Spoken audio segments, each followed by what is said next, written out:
The condition of the 4 Israeli army protection posts after being tracked by 30 Iranian fighter jets has become a subject of intense discussion, not only among military analysts, but also among ordinary people who want to understand how modern warfare, surveillance, and defensive structures interact in real-world scenarios. To appreciate what actually happened, we first need to understand what these army protection posts are designed for, what their key features include, and how they are normally expected to function under threat. Only then does it make sense to evaluate their performance. When confronted with something as overwhelming as multiple supersonic fighter jets circling and tracking them at once, an army protection post in Israel is typically built with a layered philosophy in mind. These are not just concrete bunkers in the traditional sense, but multi-purposed fortifications that combine observation, communication, and defensive firepower capabilities. Each one is usually reinforced with high-grade composite concrete,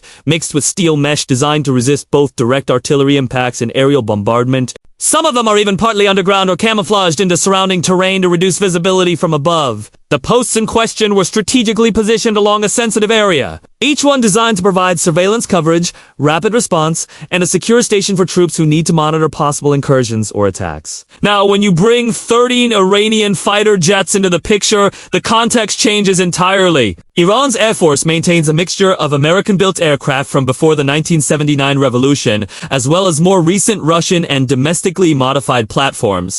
Many of these jets have been upgraded with modern avionics, targeting systems, and electronic warfare pods. The fighters most likely used in this mission are the F-1 for Tomcats, still maintained by the Iranian Air Force, alongside MiG-29s or even Su-24s, depending on the nature of the 30 aircraft, acting in a coordinated tracking maneuver, represent a formidable show of power. These planes can fly at supersonic speeds, carry advanced radar systems, and deploy precision-guided munitions if necessary. More importantly, they can maintain sustained aerial surveillance, essentially locking onto a target and following it without necessarily engaging immediately. So what exactly happens when a defensive outpost is being tracked by this many fighters? First, the radar systems inside the protection posts begin detecting unusual aerial activity. Israeli defense infrastructure is known for its sophisticated radar coverage, but localized posts have their own shorter-range radar or passive detection systems.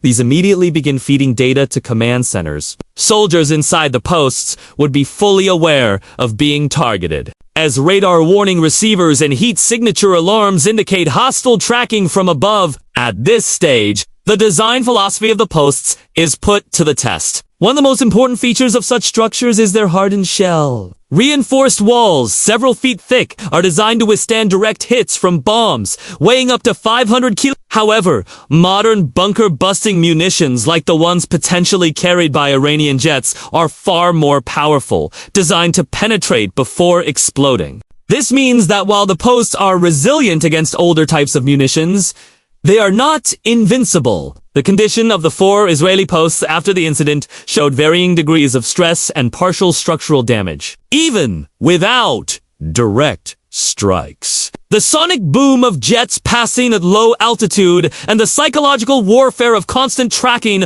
already impose strain. Another feature that becomes relevant in such a scenario is the post's ability to maintain communication under electronic interference. Iranian jets have been known to use electronic warfare systems capable of jamming or disrupting local communication signals. The protection posts, however, rely on a multi-layered communication system that includes both encrypted radio and satellite backup. In this case, despite repeated attempts to jam them, communication was only partially disrupted. Soldiers could still send out distress calls and update Central Command, though some delays and garbled transmissions were reported. The design of the observation towers attached to these posts is also worth noting. Elevated perches fitted with thermal cameras, infrared sensors, and telescopic lenses allow Israeli forces to observe movement on the ground and in the sky. But when fighter jets come within close range, these observation systems often become vulnerable. The vibrations from low-flying jets can damage delicate sensors, and in at least 2 of the 4 posts,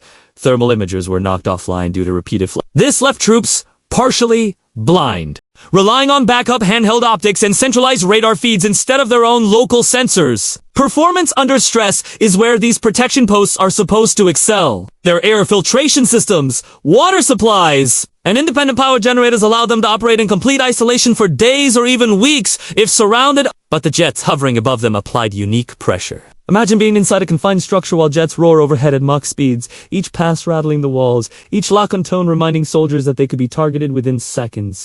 Morale and psychological endurance become as important as steel and concrete. Reports from soldiers indicated that while they remained composed, fatigue set in quickly, with heart rates elevated and communication becoming clipped under pressure. From a structural standpoint, after the event, engineers inspected the posts and found hairline fractures in at least 2 of them. This doesn't mean they collapsed or became unusable, but it does reveal a limit to how much shock and vibration the walls can absorb without reinforcement.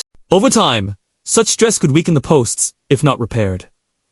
Another aspect revealed was the efficiency of internal layout. The compact design, with narrow corridors and reinforced bulkheads, allowed personnel to feel relatively secure. But some soldiers complained that cramped spaces became overwhelming after hours of sustained aerial harassment, showing that design elements prioritize protection at the expense of comfort. Looking at unique selling points. One of the strengths of Israeli protection posts is their integration with broader defense systems. They are not meant to operate alone. Even if tracked or targeted, their real function is to hold the line long enough for reinforcements, drones, or counterstrikes to neutralize the threat. In this case, the presence of 30 Iranian jets posed too large a risk for immediate counteraction. But the posts did their job by staying operational long enough to provide crucial surveillance data. The condition after tracking proved they are survivable under extreme pressure, though not invulnerable. These posts can be upgraded with additional armor plates,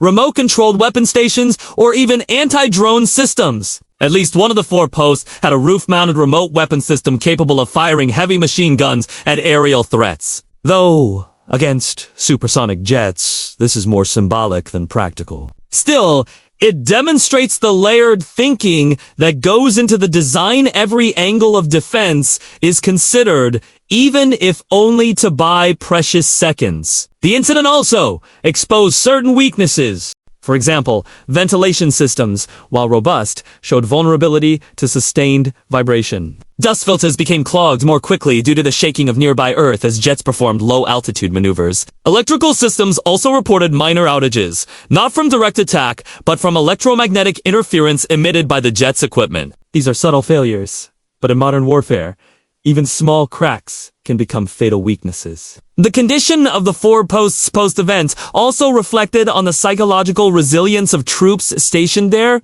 Training ensures soldiers are mentally prepared, but real-world stress is always more intense than simulation. Accounts suggest that some personnel developed headaches, dizziness, and fatigue within just a few hours, indicating that prolonged aerial tracking can create a form of battlefield exhaustion without a single shot fired. The design of the posts did not account for the psychological warfare aspect as strongly as it did for physical protection. From a technical perspective, the ability of Iranian jets to coordinate tracking across multiple posts simultaneously is significant. 13 jets can cover a large area, share targeting data, and rotate to maintain pressure while conserving fuel. This created a situation where Israeli posts could never fully relax, always under the gaze of hostile aircraft. For military analysts, the key takeaway is that even hardened positions are vulnerable to modern air dominance tactics. But it would be unfair to view the posts as failures. Their performance, while strained,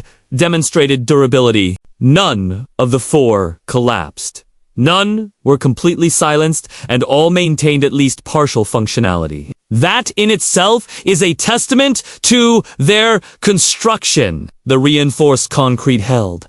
The communication backups worked. And soldiers were able to stay alive and transmit valuable intelligence. When compared to less advanced fortifications in other regions, which might crumble under such pressure, these posts proved their value. An interesting design element is the modularity of the posts. They can be expanded, repaired, or even relocated with relative ease. After the incident, engineers suggested adding new vibration-dampening foundations to better resist sonic pressure. This adaptability is part of what makes them unique selling points compared to fixed, immovable fortresses of the past. In modern warfare, the ability to modify and evolve a defensive structure is just as important as how strong it is on the day of construction. The use of camouflage and terrain blending is another feature worth mentioning. 2 of the 4 posts suffered less visual damage, because their external structures were partially concealed with terrain features and camouflage netting. This didn't prevent them from being tracked by radar,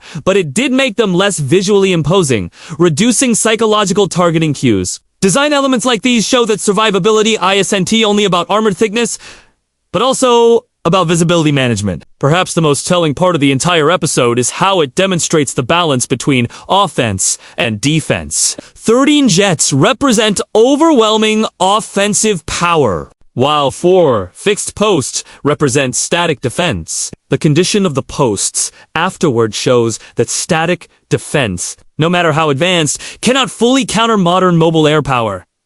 However, it also shows that such defenses are not obsolete. By buying time, absorbing punishment, and feeding intelligence to larger systems, they play an irreplaceable role in the defense chain. Looking deeper at performance aspects, it's clear that energy independence played a major role. Each post operates with its own backup generators, preventing immediate blackout when power grids are disrupted. During the tracking, while some electronic systems were jammed, internal power kept life, support, lighting, and minimal systems operational. This prevented soldiers from being plunged into darkness or cut off from ventilation. The importance of such redundancy cannot be overstated. Weaponry inside the posts also deserves mention. While their main purpose is observation and defense, each is equipped with automatic rifles, grenade launchers, and sometimes more. These are primarily for ground threats, but in the face of jets, they become almost symbolic. Still, the presence of these weapons provides psychological reassurance to troops, giving them at least some active role instead of passive waiting. Finally, in terms of condition after the incident, while no catastrophic destruction occurred, cumulative stress and partial system failures show that future upgrades are necessary. Stronger anti-vibration foundations, improved electromagnetic shielding, and more resilient communication systems are likely to be added. In a sense, the condition of these 4 posts, after facing 30 Iranian jets, is a snapshot of evolving modern warfare. Defenses strain but adapt. Offenses dominate but do not always eliminate, and the battlefield becomes a test of endurance, design, and innovation.